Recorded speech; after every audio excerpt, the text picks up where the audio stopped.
Good morning, everybody. I work with really amazing little itty-bitty creatures called cells. And let me tell you what it's like to grow these cells in the lab. I work in a lab where we take cells out of their native environment. We plate them into dishes that we sometimes call Petri dishes. And we feed them, sterilely of course, with what we call cell culture media, which is like their food. And we grow them in incubators. Why do I do this? We observe the cells in a plate, and they're, just on the surface. But what we're really trying to do in my lab is to engineer tissues out of them. What does that even mean? Well, it means growing an actual heart, let's say, or grow a piece of bone that can be put into the body. Not only that, but they can also be used for disease models. And for this purpose, traditional cell culture techniques just really aren't enough. The cells are kind of homesick.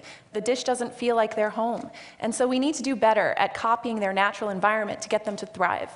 We call this the biomimetic paradigm, copying nature in the lab. Let's take the example of the heart, the topic of a lot of my research. What makes the heart unique?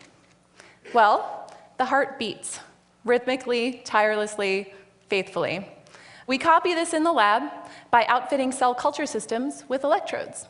These electrodes act like mini pacemakers to get the cells to contract in the lab. What else do we know about the heart? Well, heart cells are pretty greedy. Nature feeds the heart cells in your body with a very, very dense blood supply. In the lab, we micro-pattern channels in the biomaterials on which we grow the cells. And this allows us to flow the cell culture media, the cell's food, through the scaffolds where we're growing the cells, a lot like what you might expect from a capillary bed in the heart. So this brings me to lesson number 1. Life can do a lot with very little. Let's take the example of electrical stimulation. Let's see how powerful just one of these essentials can be. On the left, we see a tiny piece of beating heart tissue that I engineered from rat cells in the lab. It's about the size of a mini marshmallow. And after 1 week, it's beating. You can see it up in the upper left-hand corner, but don't worry if you can't see it so well. It's amazing that these cells beat at all, but what's really amazing is that the cells, when we electrically stimulate them, like with a pacemaker, that they beat so much more. But that brings me to lesson number 2. Cells do all the work. In a sense, tissue engineers have a bit of an identity crisis here because, structural engineers build bridges and big things, computer engineers, computers. But what we are doing is actually building enabling technologies for the cells themselves. What does this mean for us? Let's do something really simple. Let's remind ourselves that cells are not an abstract concept. Let's remember that our cells sustain our lives in a very real way.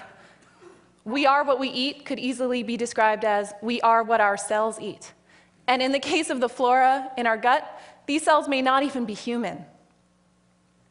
But it's also worth noting that cells also mediate our experience of life. Behind every sound, sight, touch, taste, and smell is a corresponding set of cells that receive this information and interpret it for us. It begs the question, shall we expand our sense of environmental stewardship to include the ecosystem of our own bodies?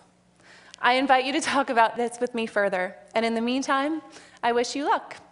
May none of your non-cancer cells become endangered species. Thank you.